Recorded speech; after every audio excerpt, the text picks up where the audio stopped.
세금을 절약하고 노후를 준비하는데 대중적으로 알려진 연금저축은 대표적인 연금준비수단 중에 하나죠. 연금저축은 세액공제 혜택을 통해 세액을 절약하고 노후를 위한 자금을 마련하는 데 유용합니다. 하지만 모든 것이 완벽한 것은 아닙니다. 오늘 우리는 연금저축 세액공제의 단점 9가지에 대해서 알아보겠습니다. 먼저 세액공제 한도 제한입니다. 현재 연금저축과 개인형 퇴직연금 IRP 계좌를 합쳐 연간 최대 900만원까지 세액공제를 받을 수가 있습니다. 이 한도는 일반적인 소득자에게는 유용할 수 있지만 고소득자나 더 많은 금액을 저축하고자 하는 사람들에게는 제한적일 수가 있습니다. 예를 들어 연간 1,800만원을 불입하더라도 세액공제 한도 때문에 900만원까지만 혜택을 받을 수가 있습니다. 나머지 더 불입한 것은 세액공제를 받을 수가 없죠. 두 번째로 중도 인출 시 불이익입니다. 연금저축계좌에서 자금을 중도에 인출할 경우 인출 금액에 대해 16.5% 기타 소득세가 부과되어 과거에 받은 세액공제 혜택을 토해내야 될 수가 있습니다. 이는 자금을 유동적으로 사용할 수 있는 유연성을 크게 떨어뜨립니다. 예를 들어 갑작스럽게 목돈 지출이 필요한 경우 연금저축계좌에서 마음대로 돈을 인출할 수가 없죠. 만약 인출 시 큰 세금과 페널티를 부담하게 되어 오히려 손해를 보게 됩니다. 세 번째로 제한된 투자 선택권입니다. 연금저축계좌에서는 펀드나 예금, ETF 등으로 투자 상품이 제한되며 상대적으로 고수익을 기대할 수 있는 배당 주식이나 고수익 채권 등에는 투자할 수가 없습니다.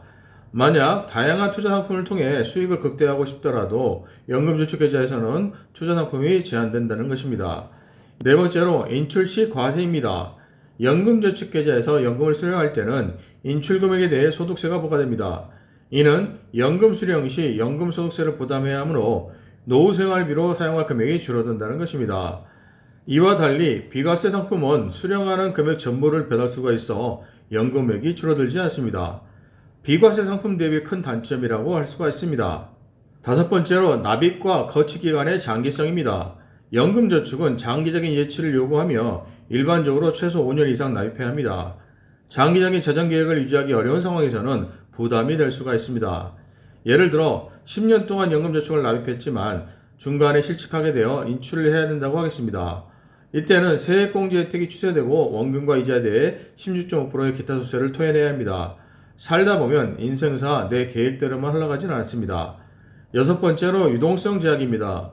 연금저축계좌는 노후 자금을 마련하기 위해 설정된 것이기 때문에 중도에 인출하기가 어려운 구조입니다.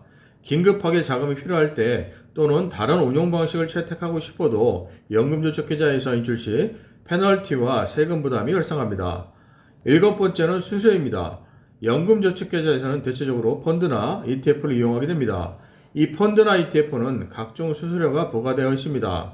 이 수수료가 투자 수익률을 감소시키고 장기간 운용 시 수수료가 복리로 적용되어 최종 수령 금액에 영향을 줄 수가 있습니다. 예를 들어 금융회사들이 공시하는 펀드 수익률은 각종 수수료가 포함된 수익을 공시하므로 실제 수익률이 이보다 많이 낮을 수가 있습니다. 펀드가 아닌 직접 투자 상품을 이용하게 되면 이러한 수수료를 낼 필요가 없지만 연금계좌는 펀드만을 이용해야 하는 제약으로 어쩔 수 없이 수수료가 많은 상품을 선택해야 합니다. 여덟 번째로 물가 상승률 반영 어려움입니다. 연금저축의 투자 상품은 물가 상승률을 충분히 반영하지 못할 수가 있습니다. 장기적으로 인플레이션이 발생할 경우 연금의 실질 가치가 감소하여 예상보다 적은 소득을 제공할 수가 있습니다.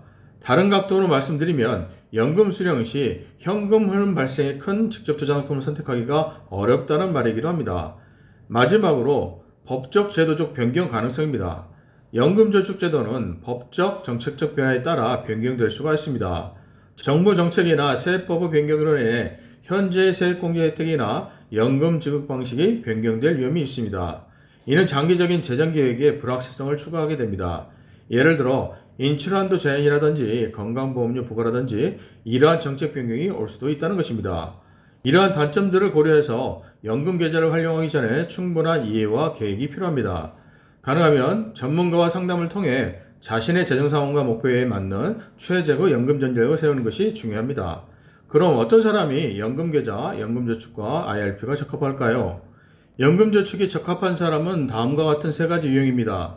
첫째, 금융상품 지식이 상대적으로 적은 사람들입니다. 직접 투자 상품 등에 대한 정보가 적어서 직접 투자 리스크를 제거할 수 없는 사람들인데요. 이런 사람들은 펀드나 ETF 등 간접 투자 상품을 이용해야 합니다. 둘째, 평생 계좌를 유지하고 관리할 수 있는 사람입니다. 연금저축은 납입금에 대한 세액공제 혜택을 제공하고 끝까지 계좌를 유지하는 사람만이 이 세액공제 혜택을 지킬 수가 있습니다. 세 번째, 리스크를 절대로 싫어하거나 해외 금융상품에 대한 관심이 없는 사람입니다.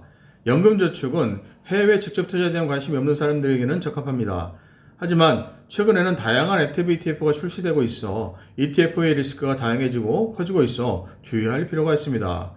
또 반대로 연금저축이 맞지 않는 사람도 있겠죠. 첫째, 다양한 투자를 통해 유동성이 필요한 사람입니다. 연금저축은 장기적인 투자를 요구하며 중도인출 시 세금이나 페널티가 부과될 수가 있죠. 다양한 투자를 위해 유동성이 필요한 사람에게는 부적합할 수가 있습니다. 두 번째는 중수 이상 고수익을 추구하는 사람입니다. 연금저축은 펀드 등의 상품 위주로 투자할 수 있어 현실적으로 목표 수익률이 4에서 5% 정도입니다. 6% 이상 중수익이나 고수익을 추구하는 사람에게는 적합하지 않을 수가 있습니다. 세 번째, 금융상품에 대한 지식이 풍부한 사람입니다. 연금저축은 다양한 투자 옵션을 제공하지 않기 때문에 투자 선택권이 제한될 수가 있죠. 금융상품에 대한 지식이 풍부한 사람은 더 다양한 투자 옵션을 통해 더 많은 수익을 추구할 수가 있습니다.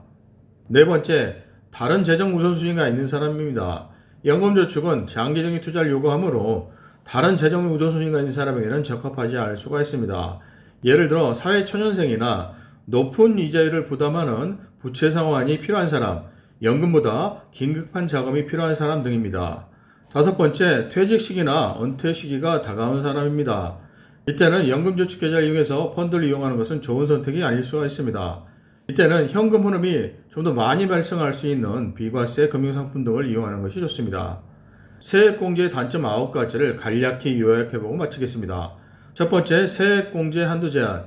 연간 최대 세액공제 한도로 인해 더 많은 세액공제를 요구할 수가 없습니다. 두 번째, 중도인출 시 불이익. 계약기간 동안 중도인출 시에는 기타 소득세 페널티가 부과되는 불이익이 발생할 수가 있습니다. 세 번째, 제한된 투자 선택권. 투자 상품이 제한되어 있어 다양한 투자 옵션을 활용하기가 어려울 수 있습니다. 네 번째, 인출 시 과세. 연금 수령 시에는 연금 소득세가 부과되어 수령 금액이 감소할 수가 있습니다. 다섯 번째, 납입 기간의 장기성. 장기적인 납입과 거치를 요구하고 인출 한도도 제한되어 있습니다. 여섯 번째, 유동성 제약. 계좌에서 자금을 중도에 인출하기 어려워 긴급한 상황이나 투자 유동성에 제약을 받을 수가 있습니다. 일곱 번째, 각종 수수료. 펀드나 ETF는 판매 및 운용 수수료가 발생하므로 수익률을 감소시킬 수가 있습니다. 여덟 번째, 물가 상승률 반영 어려움. 국민연금처럼 물가 상승률을 충분히 반영하지 못해 실질적인 연금액이 감소할 수 있는 리스크가 있습니다. 아홉 번째, 법적, 제도적 변경 가능성. 연금저축제도는 정책 변화에 따라 변경될 수가 있어 불확실성이 존재합니다. 결론적으로 단지 세액공제 때문에 연금저축이나 IRP를 이용하는 것은 바람직하지 않습니다. 다양한 금융상품을 공부하신 후에 연금계좌를 이용하는 것이 충분히 가장 좋은 선택인지 꼭 검토해 보시길 바랍니다. 만약 이 부분이 혼자서 어렵다면 연금과 재테크 전문가들과 소통을 통해 자신의 재정 상황과 연금 목표에 맞는 최적의 투자 전략을 세우시길 바랍니다. 시청 감사합니다.